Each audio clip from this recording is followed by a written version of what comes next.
Hey guys, what's going on? It's Eli, back with another review video, and continuing on, of course, with the Mission Impossible review marathon.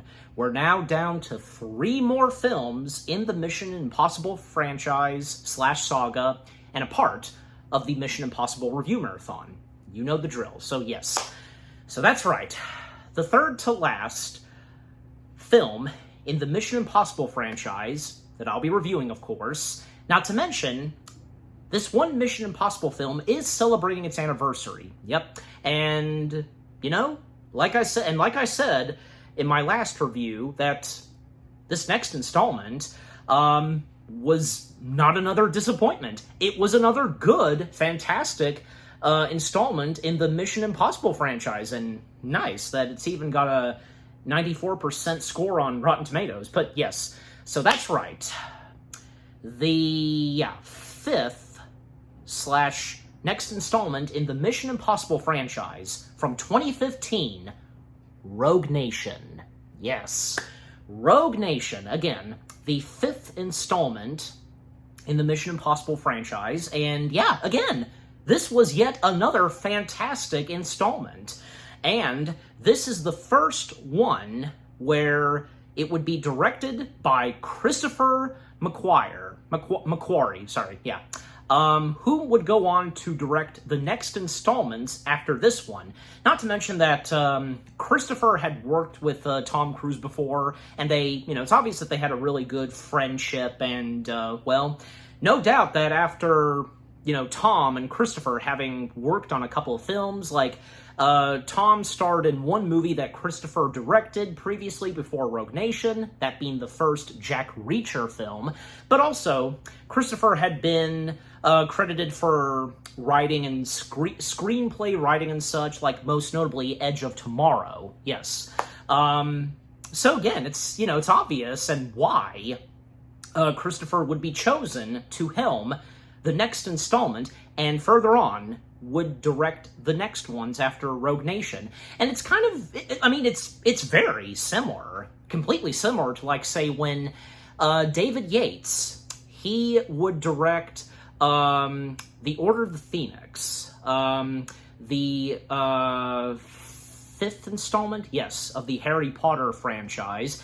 And after directing Order of the Phoenix, he would go on to direct the next ones, even the Fantastic Beasts film. So there's a good example right there. So yeah, so it's really cool that, yeah, for Christopher having to go on to direct the next installments, and yeah, of course, be no disappointment helming / being the director of the next Mission Impossible installments. Yeah.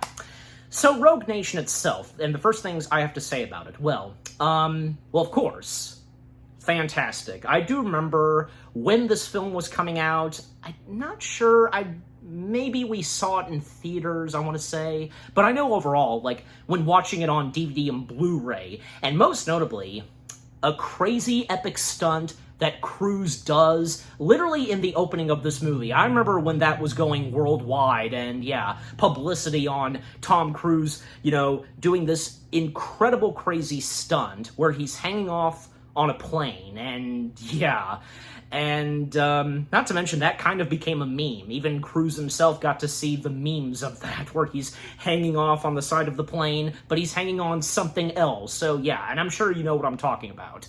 But yeah, the storyline to Rogue Nation, new faces that step in from, well, most notably, Alec Baldwin and Rebecca Ferguson. They were great additions to the Mission Impossible franchise / family. And the plot, and yet again, something bad goes wrong for IMF, where literally, because if IMF hadn't had enough since, after the previous installment, Ghost Protocol, well, yet again, just golly, can't they catch a break? Can anybody catch a break? Well, apparently not, because this is Mission Impossible. Where literally IMF is completely shut down, and because, of this one group of bad guys and what they're doing to take down IMF, which they do for now in this movie, and what they do next, and, what the main guy of this group called the Syndicate is plotting to do, and this, of course, being a terrorist attack, just, yeah. And the locations that our characters go to, and most of the time we have Ethan alongside with Benji, and yeah, I mean, them considered rogues and fugitives and such. Just, yeah, everything about Rogue Nation is fantastic, without a doubt. Yet another great installment and no disappointment at all. Yeah, and again, this being the first Mission Impossible film that is helmed by Christopher McQuarrie, and after this, what he would do next in the franchise, helming the next ones, fantastic. Yeah, just overall, and having done a rewatch, you know, it's still amazing, of course, and yeah, just everything about it, awesome. All right, so with the first things I've had to say about Rogue Nation out of the way, now, as always, read the description / the story. With the IMF now disbanded, and Ethan Hunt out in the cold, a new threat called the Syndicate soon emerges. The Syndicate is a network of highly skilled operatives, who are dedicated to establishing a new world order via an escalating series of terrorist attacks, like I mentioned. Faced with that may be the most impossible mission, yet Ethan gathers his team and joins forces with Elsa Faust. I think I'm getting her full name correctly said, a disavowed British agent who may or may not be a member of this deadly Rogue Nation. Roll credits. All right, so now with that out of the way, let's get into the film itself. The opening to this movie, well, yet again, another fantastic opening, and already we're off to a really good start, because one of the first characters we see who's hiding out in a grass field in disguise is, of course, Benji. And Benji, of course, once again being played by good old Simon Pegg. They're basically about to get on board a plane that carries this gas and having to do with the Syndicate. This gas, which being nerve gas, and, Brand is monitoring Benji as well as Ethan. Even Luther joining in the mission, unlike in the previous installment where he wasn't a part of the mission, but he still appeared. Now he's a part of it. Good to see him again back in action with Ethan and the others. And Luther, of course, once again being played by good old Vin Rams. He's at a different location, but he's still helping out. And Benji at one point, having trouble trying to open a specific door for Ethan on this plane that's about to take off, and Ethan catching up to it, and everything's happening too fast, and eventually where Ethan runs and catches to the plane, holding on to the side of it where the door is, and that crazy epic stunt that Cruise does, because it's amazing that he pulled that off. And, him having it in him, where able to do crazy stunts like these, and the later stunts he would do in the next installments of Mission Impossible. Amazing, just, But so him hanging off to the side of the plane, and Benji having trouble trying to open the door. But at one point he does open a door, but it's the wrong door. It's the door that opens and where, the back of it, you know what it is. And finally, Benji finally opens the right door, and there's the nerve gas, and Ethan, at one point, and when he comes face to face with one of the pilots, and can see Ethan right there, using a knife and cutting loose the wire, and there goes the nerve gas along with Ethan. So mission accomplished on that with what they were retrieving. This package, as they called it, And then we get the opening credits, of course, and with the match and everything, and the music and score. And what happens next is we see Ethan now at London, England, and making his way to a record shop, and where he meets this, and as she's credited, record shop girl. Yeah. And the record shop girl being played by Hermione Corfield, I think. Yeah, I got her first name right. Yeah, last name right. Sorry. Yeah, that's interesting. Yeah, the actress's first name is Hermione. But anyway, so of course, yeah, the record shop girl obviously being a part of IMF, and the specific words that Ethan says, and yeah, she figures it out and is honored to be meeting Ethan and, knowing the missions that he's been on, but they all can't be true, as she says. So, when he goes into one phone booth, and where there's a record player, and placing the record on it, and yeah, the gadgetry to the record player, and yeah, scanning the identity of Ethan, and Ethan technically being given another mission, and was informed on the nerve gas, which was going to be sold to some terrorists, and of course, this having to do with Syndicate. And turns out that Syndicate has ambushed Ethan. They've taken over, and they're on the same level as IMF, best way to put it, with the gadgetries, and they know exactly how to be like IMF and such. Just, yeah. Overall, this is not a good sign for Ethan, and again, him getting ambushed and captured, and when there's one guy that steps in whom has the record shop girl gun pointed, and that being Lane. Yeah, that's his last name, Lane.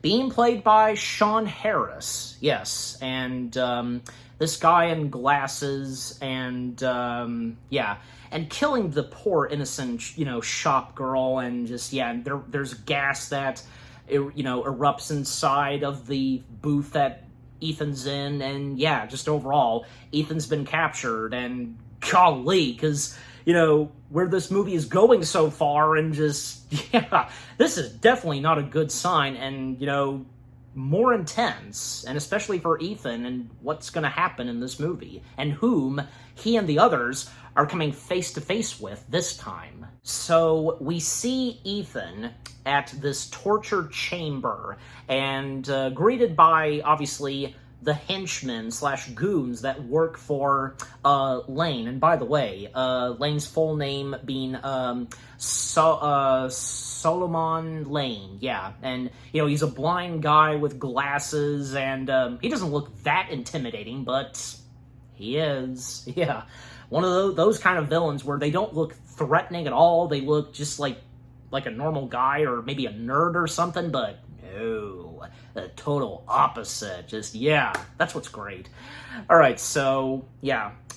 One of the henchmen / goons that works alongside with Lane is Yannick Vinter, yeah, who's also referred to as the Bone Doctor. Yeah, but not really a bone doctor, just, yeah. And, not the bone doctor you would think at first, right? So, yeah. And of course, yeah, Ethan is, of course, going to be tortured and such, but, Hope steps in, where enter Esla Faust, yes. And Ethan has no idea who she is, and when, we suspect that, she's probably working with Lane and the others, but it turns out that she's actually here to help break Ethan out, and that's what she does. Like, she at one point took her shoes off, and so on, and when, yeah, after the Bone Doctor beats up Ethan's son, by the chest and such, ouch. Yeah, sure enough, Faust steps in, helping out and taking down some of the goons, and getting Ethan out. And yeah, Ethan wondering whom she is, and they've never met before. Is she a part of IMF or what? And we don't know that at first. But yeah, overall, she helps break out Ethan, but she has to trick Lane's goons and Lane himself that, that he escaped, and, she tried to get him, and so on. Yeah, one of those. So, for all we know, yeah, she is on the good side. But there's more to her that Ethan, the others, and us, the audience, don't quite fully know yet on this new character that has stepped into the Mission Impossible franchise. And by the way, Elsa Faust being played by good old Rebecca Ferguson. Yes. And already, because with Rogue Nation, no, not a disappointment at all. Rebecca Ferguson, a talented, great actress, and this movie, it really shows that in her first Mission Impossible film, that she was excellent and soon to be a fan favorite, and even when she would eventually, join Ethan and his team. So in the next 2 installments. But just overall, Rebecca Ferguson, fantastic. And also, some of the bad guys, like, Janet Vinter, aka the Bone Doctor, being played by Jens Halton. He was good too. And the main antagonist, Lane, being played by Sean Harris, excellent too. The main antagonists in this Mission Impossible film, they were really good at playing just, villains that just you wanted to see them die, and of course eventually they would be defeated. So but overall, the new faces that step in, they're fantastic, as well as another new face that steps in, which being a member of the CIA, Alan Hunley. I think I got the last name right. Being played by Alec Baldwin. So when we are introduced to Hunley, who is a CIA director, he, and along with, of course, Brandt, and once again, Brandt being played by good old Jeremy Renner, they're at Washington, D.C., testifying, because this has to do with, and with a mention of what happened in the events of Ghost Protocol, with the one Russian nuclear missile that was quickly deactivated and such, and unfortunately, IMF, without a secretary, it's overall, things do not look good for the IMF, and eventually, Hunley has IMF go downhill, and, they're done for, and being incorporated into the CIA, and how it's put in the movie. But, and also the fact that, once again, Ethan is framed, and, they will soon go after him, locate him, and so on.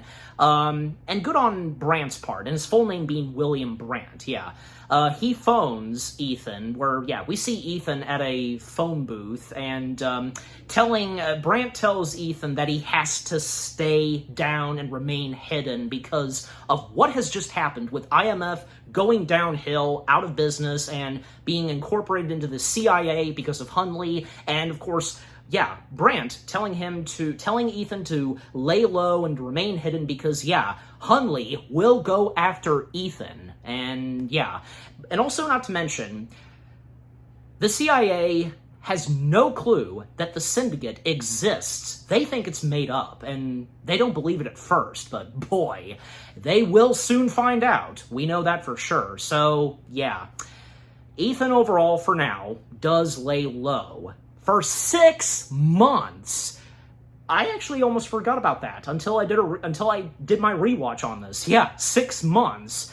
He remains hidden, and eventually, the CIA, they supposedly find the location of where Ethan is 6 months later. Not to mention that Ethan's other team members, because IMF is no more, they're doing other things, and and when we see Benji and where he's at, but him being questioned, and, that has to do with Ethan, and just, but the fact that Benji hasn't seen Ethan during those 6 months, just, So, as I said, 6 months have passed, and Ethan, who's still a fugitive, and even when, the CIA finally locate him, whom still in Paris, at a decoy house, and some information that, he technically gives to the CIA, but, and when he enlists, Benji, and, like I said, after, there was one moment where Benji, he was questioned by Hunley, and,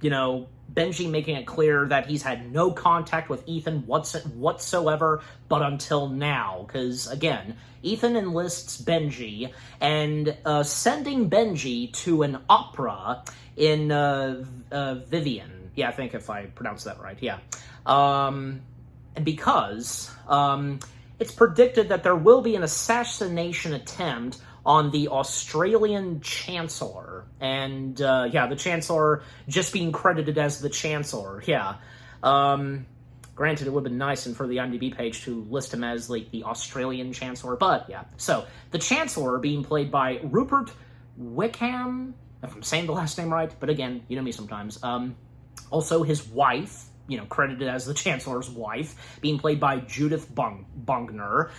They attend to this opera, while Benji being there as well, and Ethan making it clear to Benji that they cannot see each other. However, yeah, because with these glasses that were lended to Benji and, communication devices, all that, for Benji to be in contact with Ethan. And it's funny because Ethan can see where Benji is, even complimenting on the tuxedo he has. The prediction of there being an assassination attempt on the Chancellor, and that Solomon Lane will be there, which he is, but also, Ilsa happens to also be there. And again, it's hard to tell on which side she is at first. Because we happen to see her in a nice, lovely dress and, is planning to, use a weapon and more likely, and she does, targeting the Chancellor. But someone else is going to target the Chancellor in the control room. And Benji, of course, being the computer expert and monitoring and trying to deactivate some certain things. And while Ethan is there and witnessing, where the Chancellor is and spotting one of the assassins, whom is about to assassinate the Chancellor, all while the opera is happening. And because some of the characters at the opera, the conductor being played by Nicholas Lupu, if I'm saying that right, and there's the opera stage manager, who sadly she got killed, being played by Stella Stalker, and opera director played by Martin Burmoser, if I'm saying that right, opera staff played by Benjamin Plouds, and I know I'm going to be butchering some of these last names, but bear with me still. Opera security, two of them being played by Nina Hartman and Daniela Nitz, and a few opera policemen, police officers. They were played by Carlola Maria, Tim Brevogel, Lawrence Roop, and Wolfgang Kearney, so that sequence where, everybody's at the opera, and even when, Ethan at one point, is taking on one of the assassins, two of them, Officer Assassin being played by Robert Mazer, and Flutist Assassin, because he's literally got a flute. That's a weapon. It's made to look like a flute, but it's not, really. The Flutist Assassin, and that's very fitting how he's credited, and we know it's him, being played by Wolfgang Stegman. I hope I said that right. Also, two opera lighting technicians that were played by Eva Mary. I believe, one of them, she's one of them that gets killed, and the second one being played by Adam Gain, yes. When, Ethan catches up to the Flutist Assassin and taking him down while Benji's struggling, trying to get, connection, and when he's trying to, he pounds a couple of times on the systems and causing, the levers, where the lights are to lift up, and it has Ethan on it, and with the opera going on, the singer, singing, it just, golly, but at the same time, it is intense, and even at one point, when the opera sings one note, that's the cue for the Chancellor to be assassinated. Nice. And eventually, at one point, Benji, and when he's kind of, losing communication with Ethan, he takes it upon himself to take down one of the assassins, and that being the Officer Assassin. And even, when Ilsa is noticed by Ethan, and then Benji, and, them suspecting that, Ilsa is also here to assassinate the Chancellor, and when she realizes that, Ethan's here and Benji as well. She doesn't know Benji quite yet. And she almost shot Benji, but, not intentionally, of course, and when, a little later on. But, overall, the Chancellor is finally assassinated. The Chancellor taken in and escorted out while, the people in the opera are told to evacuate. The show stops, and, So, just that whole sequence at the opera show. It was crazy, but at the same time awesome, intense, all the above. So after that, Ethan catches up with Faust and, they make their way out of the opera house and on the rooftop, and when, they go down on a pole and and eventually, they meet up with Benji, and Benji is surprised, seeing Ethan with Faust. And actually before that, because, the Chancellor, who was being evacuated and being rushed to, his wounds being treated, the vehicle that he and his wife were in, it got blown up because there was a bomb placed in the vehicle in this case, and right after that, that's when Benji comes in, gives Ethan and Faust a ride, and Benji is surprised to see Faust be there, and the fact that when he points out to Ethan, she almost tried to kill me, and and Ethan making it clear to Benji that doesn't make her a bad person. Okay, I think it's obvious, she didn't intend to, kill Benji, right? Then, Faust, she then gives hints to Ethan about, Moron Lane and such. And when Ethan suspects that, she comes from the British intelligence. Yes, and, And, she once again ditches, Ethan and Benji, because, to make it look like that, she was thrown out of the car, which, she threw herself out, still to, trick and to fool Lane and the others, and to show that, that she can be trusted, and so on, because when the bad guys, they were on their tail, and they stopped, because, Faust made it out of the vehicle, Meanwhile, Ethan and Benji, they make their way to this boat, obviously, IMF property, and at one point Ethan is wanting Benji to go back and, report to the CIA, but by that point, they find out that Benji has been seeing Ethan and, now is labeled as a criminal, both Benji and Ethan now both being labeled as fugitives, and Benji, he's refusing to go back, and even making that very clear to Ethan, like, he lets Ethan have it, that I'm here to help you, and so on, that was Benji at his moment where, he was showing, his anger and upsetment, and that he is not going to abandon his friend. He's going to stay with Ethan and to help him, no matter what it takes to, expose the syndicate, and so on. And after, Benji's heated moment, Ethan, the next thing he says is, okay. So Benji, rightfully so, staying with Ethan. So now, it's up to them for now, just the two of them, to proceed on what they're going to do next, and especially now that Faust has given more information / hints to Ethan more on Solomon Lane. And so after, having found out about what happened to the Chancellor and, the CIA suspecting that Ethan was responsible for the Chancellor's assassination, such. The CIA are definitely going to try and go and go after and locate Ethan as well as Benji. Okay, but luckily, William Brandt, he actually does something behind the CIA / Hunley, their backs, bringing in Luther to find Ethan before the CIA does. And Luther, hardly knowing Brandt, setting Brandt straight that Ethan is his friend and knows Ethan too much, and if he suspects anything, then Brandt will be sorry.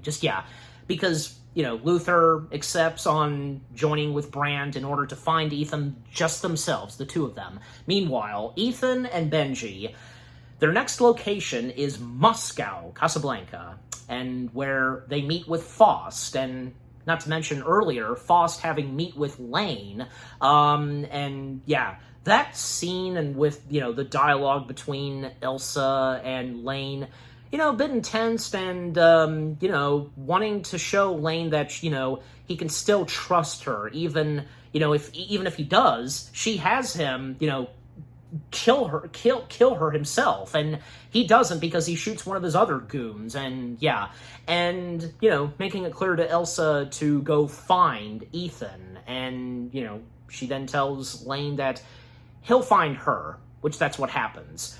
Ethan and Benji, they locate and find Faust, and again, in Moscow, Casablanca, and the more information they get on Lane, where he comes from, a former British intelligence. Yeah, that's where he originally comes from, and yet again, we have another villain in the Mission Impossible franchise who turns out to be a traitor. Is it not obvious? Just, yeah. And thus, Ethan, Benji, and along with Faust, they lay out what they're going to do next. And now that Faust is going to be helping them out, or so she is. But as the film proceeds, we learn more and, what Faust is really doing and so on. So, what they're going to do is go to this high facility building that contains a file that, gives all the information and details that can take down Lane and the Syndicate. But how are they to get in there? Well, that's when they figure it out and, lay out the details that it's basically in this tank of water and very deep down underwater and such, and not to mention the high level of security will be impossible, and even when they might have it occurs to them, and even for Benji, that obviously, and with the technology they have, make one of those masks to resemble whom it is that they're pretending to be, and when that comes up and where we see Benji putting on a mask, that effect where, he's looking himself in a mirror, that was amazing, because you have Simon Pegg right there in a chair, and with Rebecca Ferguson right there where the mirror is, and, that's actually not Tom Cruise behind Simon Pegg. That's a body double, and, when the camera turns and we see the mirror, that's not a mirror at all. Tom Cruise is right there, and the actor who just... You know what I'm talking about, just, even Corridor Crew, they analyzed that, and it's amazing how that was achieved, and if we couldn't tell already, but still, it's amazing, because, it never fails, and that's always the trick, where when it comes to movies, and with, characters looking themselves in the mirror, whatever is going on that has to do with a mirror, and the movie magic that's done for that kind of stuff with mirrors, it's amazing. It really is. So, what happens next is, because that was a vision where Benji wearing a mask, but, the gate analysis, that's what it is. Again, golly, the technology that building has, and, higher up security technologies, so... That's not going to work, wearing a mask, and it can instantly identify that it's not the actual employee/person that's there, but So what they have to do is go down into the server room. So it's all coming clear now to me, I remember, because going down this server room where, there's water, and just swap out the cards, in order for Benji to get in there, and that's what happens. Not to mention the gadgetries that Faust lends to Ethan, monitoring his heart and being in underwater so long, and she was even testing that out in her pool house where she was swimming and she was testing it out. So overall, that sequence down in the server room underwater, and I need to go back and look at behind the scenes, because obviously Tom Cruise was in a water tank, so that's amazing. It's kind of doesn't go that good at first, and the fact that someone turns on, rotation system in the server room, and it seems like Ethan is going to fail at this, but thankfully, and even when Faust steps in to help out Ethan and managing to swap out the cards and, the credentials. Benji makes it in, thankfully. Thank goodness he did. So, nothing detected, looks like that they don't suspect anything with him, and little do they know, because of what Ethan and Faust did. So it all goes well, and, obviously, Benji, he succeeds on what they have to retrieve in order to expose and to take down Lane and the Syndicate, and, for it to be revealed, publicly, and most notably to the CIA. So, Ethan, he was this close to drowning, but, thanks to Faust, he survived. And, again, Benji, he has succeeded collecting the data and being put on a disc, and how it's translated in the subtitles, like I said in my review of the first Mission Impossible film, there's a K. So, I'm just saying, I'm not making it up, but I'm sure you guys know. They've succeeded, and even, it was nice of Benji, telling Faust that he misjudged her. But then, Faust takes down Benji and takes the data on the disc, and she flees. Again, just what is with this chick? Like, what more do we not know yet? But of course we will later. So then, of course, like with any of the Mission Impossible films, a vehicle chase sequence. Yes, we have Faust, who meets up with the other bad guys, but we see that she knocks over their bike, so she's not really on their side, and and even, of course, when Lane and the others find out about that, and not to mention that, Faust is framed, and, her being used and, because, being forced to work with Lane and such, but and how it's established later on. So she flees from the bad guys, but also we have Benji and Ethan who's not regained full consciousness, having almost drowned. He's behind the wheel, and, chasing after Faust, and, not to mention that, the other bikers, they're behind them as well, but also Luther and Brandt, they showed up as well, so we've got a lot of vehicles driving and, big chase. We have Faust up front, we have Ethan and Brandt right behind Faust, while the bad guys are right, they're right behind Ethan and Benji, and, Luther and Brandt, they're right behind the other motorcycle guys, and, and even when Ethan and Benji realize that, one of the bikers who catches up to Faust, she takes down one of them, and, so they quickly realize what's happening, and that, Faust is being chased by someone else, and, so she's not really a bad person, And, just overall, that chase was amazing.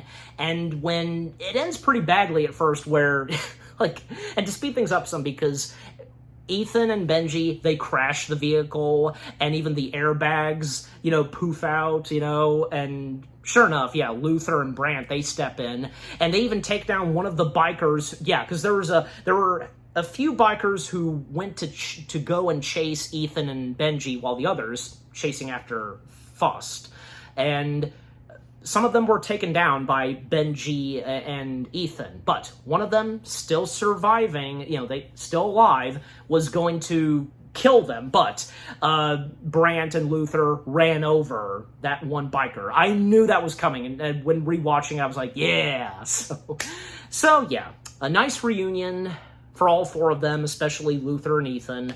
And, Ethan, he's not giving up. He takes another vehicle and chases after Faust and the other bikers. And, as the chase continues and, eventually the other bikers, they are taken down, and thanks to Ethan, he gets on a bike himself, and even, when it comes to an end, Faust is right in the middle of the road, and, Ethan was almost about to hit her, but he doesn't, and, the bike tips over, and just, he tumbles, and, of course, he wasn't gonna let that happen, and, so Faust, she proceeds on fleeing, and, what she's going to do now that she has the data in the disk in her hands now. So after that, well, all four of them meeting up and, well, what are they going to do next? And, you know, especially since they don't have the disk with them. But thankfully, Benji happened to make a copy of it. Yes, of the data, and that can take down Lane and the Syndicate. Yeah. So then, when coming back to Faust, she meets with her boss in MI6, you know, British intelligence, Atlee, being played by Simon McBurney, bringing/delivering the data, and she's wanting to quit. She's wanting to quit now that she's gotten the data and such, to be let go of the mission, and because what she's been placed into, and the fact that, you know, secretly she's working with Lane, but Atlee, you know, he compels her to continue, and, you know, because of Ethan, and, well, not having to kill, she thinks that, you know, and when she asks Atlee, are you ordering me to kill him? And, you know, he makes it clear that, no, certainly not. Lane will order you to kill him, and, you know, the rest that Atlee tells her, and, yeah, all while the data is being, you know, wiped and such, just, yeah. So, thus, Faust has to do so, and when, yeah, at some point she will be ordered by Lane to go find Ethan and have him be taken down. So, yeah, so she has no other choice but to continue on with this mission, and eventually she will be set free. So, when coming back to Ethan and the others, they discover/learn what's in the data that, you know, coming straight from this encrypted red box. And this has to do with the British the British Prime Minister, yeah. And only he can access it, you know, it requires the Prime Minister's biometrics, yeah, that's right. Yeah, to unlock it. So, yeah, thus, the Prime Minister is the next target and that they're going to have to go to. And by the way, the Prime Minister, and I completely forgot he was in this until I did a rewatch, the Prime Minister, as he's credited, of course, being played by Tom Hollander, a.k.a. Lord Beckett from Pirates of the Caribbean. Yes, that's him. You know, he's a great guy, great actor, and, you know, I mean, good at playing any character from, say, evil or whatever it is, yeah. And, of course, he was no disappointment being in one of the Mission Impossible films, yeah. Then at one point, Ethan, as well as Luther, Brandt, and Benji, well, they meet up with Faust. They find where Faust is at this, this, like, airport or something, this building. You know, Ethan finding out more about Faust and, well, learning that, coming from MI6, and, you know, she was just doing her mission/duty, you know, and the dialogue that they each have, but little do they know, and while, you know, we have Luther, Brandt, and Benji watching over Faust, and, yeah, with the communication devices in their ears, well, at one point, and after some talk that Faust and Ethan have, and when Faust comes clean towards Ethan and such, and her situation, well, one of them gets captured, in fact, like, because, like, a loud static, and, well, we see Benji is missing. He's been captured. None other than Lane and the Syndicate, of course, who else? And, yeah, this gets more intense, and now that one of Ethan's team members is captured, and this being Benji we're talking about, oh, that's not a good sign. And, well, Ethan trying to go after Benji and, you know, of course, the bad guys, and, you know, having Brandt tag along with him and telling Luther to keep an eye on Faust, but when Luther's trying to make his way to Faust, try to get through the crowd, she sneaks her way out, and, yeah, he lost her. And even Brandt at one point thought that this was a setup, and, you know, especially from Faust, but Ethan making it clear to Brandt that she had no part of this. And, you know, even some intense moments between Ethan and Brandt, and the fact that Brandt earlier recommended that they should warned the Prime Minister about this, contact, the Prime Minister and so on, but Ethan telling him that that's a bad idea and, that's what Lane will suspect them to do, and yeah. And Brant's not really sure at first, but he complies and goes along with what Ethan is what they want them to specifically do. So, yeah. Of course, I mean, at a certain point, you can't underestimate Ethan, and as much as, knowing him a lot more and what he does, and yeah, because he's unlike any other member of, the IMF, without a doubt, of course, because he's Ethan Hunt. So with the capturing of Benji, well, both Benji and Faust, they're both used by Lane to blackmail Ethan, and, his way of wanting Ethan to come in and to deliver the data and so on. And, well, Ethan, despite what Lane has put him in, obliges to this. And then at one point, Brant calls up Hunley, telling where Ethan's going to be. And, yeah, because basically Ethan will presumably be at this charity auction where the Prime Minister is going to be. Then at one point where, yeah, we see Brant meet up with Hunley, and then Atlee shows up. Well, they bring in the Prime Minister for protection. They have a talk with him, and, of course, informing the Prime Minister that Ethan is going to be there, and if there's going to be another assassination attempt. Still, Ethan being framed, and, yeah. And, somehow they managed to talk to the Prime Minister about the whole thing of the Red Box and the reveal of Lane and the Syndicate. And yeah, this is where Hunley finds out that the Syndicate does exist, and the Prime Minister being well aware of the Syndicate, and because of Atlee is somehow linked to this and with the Prime Minister, and, well, and again, because the fact that Lane, yeah, because he came from the British intelligence, and again, he was a traitor, and, finally, now that Hunley knows that Syndicate is the real deal, and Ethan was telling the truth the whole time, and yeah, and also thanks to Brant, of course, going along with Ethan's plan and where they're at now, and now that they've gotten some information from the Prime Minister. And, the fact that the Prime Minister now being aware of what's going on, and because of Syndicate and Lane, yeah. So then, at one point, and because, yeah, now that Hunley knows all this and such, and what the Prime Minister has said, Atlee tranquilizes the Prime Minister with a dart, just, making him go unconscious, kind of, and just, dreary and so on. And it was pretty funny, with him being affected by that, he was complimenting on Brant's warm hand. Golly. Well, that's what happens with that stuff, affecting you and making you woozy, just, yeah.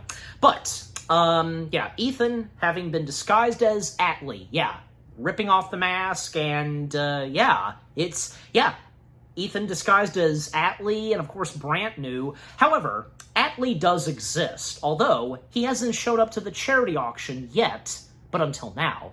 And when he steps in, the two security guards outside, they're guarding the room. They're confused because, wait a second, wasn't he and, yeah, Atlee going in and discovering this, and they were quick enough, Brant and Ethan, to tranquilize the two security guards as well as Atlee, and Atlee, being affected and being woozy, revealing the entire truth of the Syndicate, and the fact that once, they get the Prime Minister's voice and, accessing the data and so on, and unbeknownst to the Prime Minister and the others, that the Syndicate had been receiving so many pounds, and that's how the British, call it with dollars, pounds, hundreds, billions of pounds and such, just, yeah.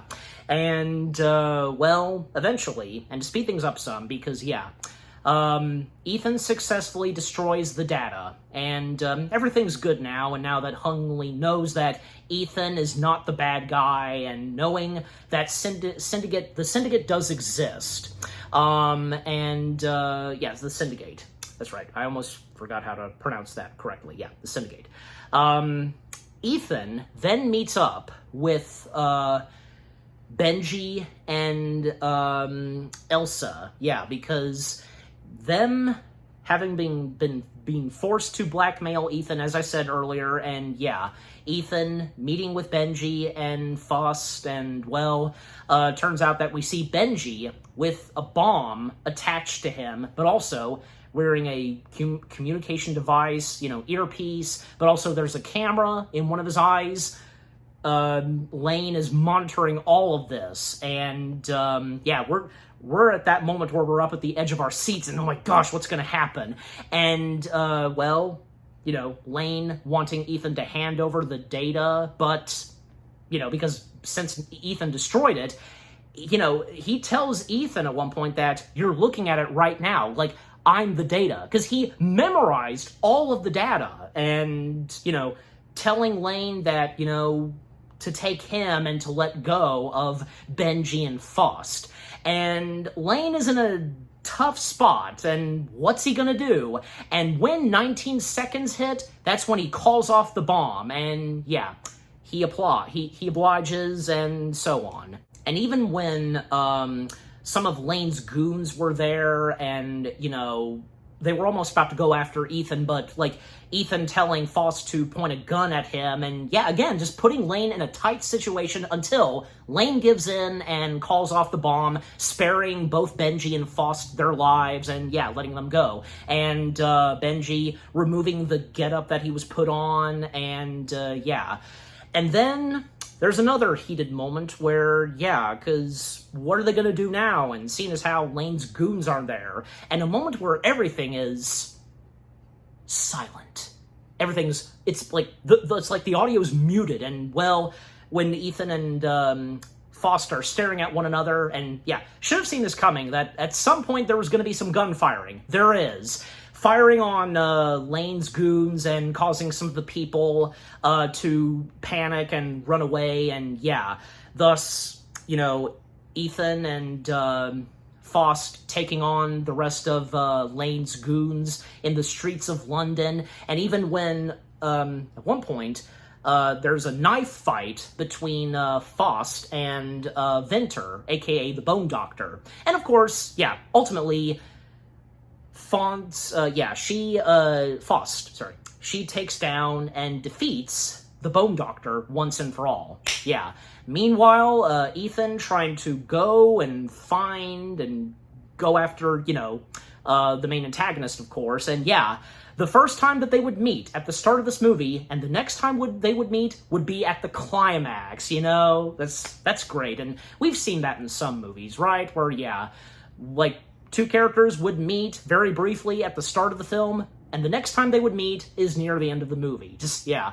So, eventually, Ethan locates and finds, and comes face-to-face with Solomon Lane, and, yeah, what happens next between the two of them? Ethan lures Lane into a trap, by basically, yeah, getting him into a glass case, because we did see a little earlier that Luther and, Brandt, they were working on something, most notably Luther, because yeah, and what was it that they were doing in this parking garage? Well, we do see, and when, Lane finds himself in a dark room, but he finds himself in a glass case. All of the IMF members step in, one by one, Ethan, Luther, Benji, Brandt, then Faust stepping in. Yeah, Lane wandered into their trap in a glass case, gas is ignited, knocking him out, and yeah, they've captured the bad guy. Thus, Lane, along with,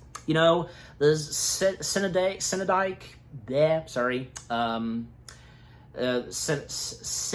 Syndicate. Yeah, sorry. Yeah, it's all entirely defeated. Yeah.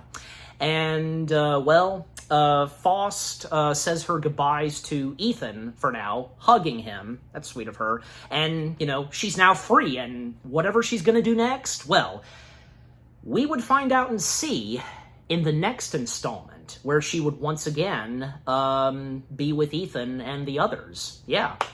And, now Ethan and the team in a police van driving off with their captured villain, Lane, and the aftermath/epilogue, we see Hunley and Brandt back at Washington convincing the senators, to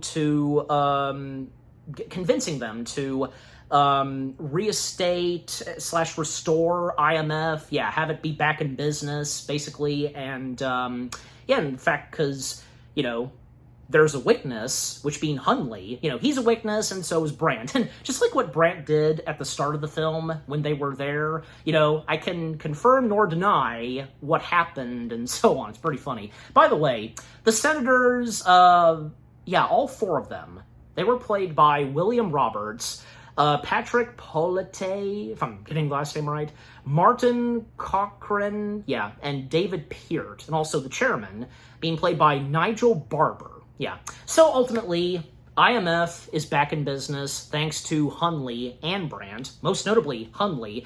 And right after they walk off, Brandt congratulates Hunley as he has now become the new official secretary of IMF. And of course, what would happen to him next in the next installment? Well, by now, but yeah. And he was starting to become a really great character, and, he was, but until, everything was cleared up, and now that Hunley knows that Ethan and the others were not the bad ones, and learning about, Syndicate existing and such, what I'm saying? And the fact that now, no longer being a director of CIA, now being the secretary of IMF, But overall, that was a great way to end off Rogue Nation. And again, what would come next in the next installment? But yet again, things would go downhill in another situation that they would get themselves into, and what would happen next for Baldwin's character, But until, we get to Fallout. But to finish up Rogue Nation, Rogue Nation, it's another excellent installment in the Mission Impossible franchise/saga. Everything about it, from beginning to end, the storyline, the plot, the characters, and, yet more new faces that step in, and who would become two fan favorites, Rebecca Ferguson and Alec Baldwin. Christopher McQuarrie, this being his first Mission Impossible film that he would direct. He was no disappointment. His direction for this, excellent. The music and score, fantastic. The action, the climax, the intenseful moments, some great sequences, and the character-driven, the chemistry, and, with Rebecca Ferguson and Alec Baldwin, their characters, already being great characters in the Mission Impossible franchise. The main antagonists, excellent. The locations they go to, everything about Mission Impossible, Rogue Nation, fantastic. What more do I have to say? And I'm giving Mission Impossible, Rogue Nation, well, what the heck, 10 out of 10 stars. Yes, 10 out of 10 stars for the 5th installment in the Mission Impossible franchise, Rogue Nation. And what about you guys? What did you think of the 5th installment of the Mission Impossible franchise/saga itself, Rogue Nation? Is it another one of your top favorites in the Mission Impossible series of movies? And, were you amazed the first time you watched this with what was going on in the film's storyline and with the, amazing action and the plot line and with the antagonists? New faces that step in, Rebecca Ferguson, Alec Baldwin, and, the crazy stunts that happen in this movie, most notably Tom Cruise hanging off to the side of a plane. And, do you have favorite moments? And did you get good laughs? And, get a bit teary-eyed, because, yeah, the funny moments and the emotional moments, really good, too. And just, yeah, and even, like, if you, yet again, were on the edge of your seats, because, yeah, that's what the Mission Impossible franchise is good at. But, yeah, overall, what do you think of Mission Impossible Rogue Nation itself, and with what I've had to say, my review, and, yeah, what did you think of my review? Leave comments and give this review video a like, as always. And so, with all that being said, thank you very much for watching. I hope you guys enjoyed my review of the 5th installment of Mission Impossible Rogue Nation. More review videos are coming your way. They're going to be awesome. Keep looking forward, and I will see you guys in the next video / review. And, well, the Mission Impossible review marathon is still continuing. 2 more left. 2 more left. And you know what's next. And as I said earlier, up next is Fallout. So yeah, stay tuned for that. Take care. Happy anniversary to the 5th installment of Mission Impossible Rogue Nation. And peace out.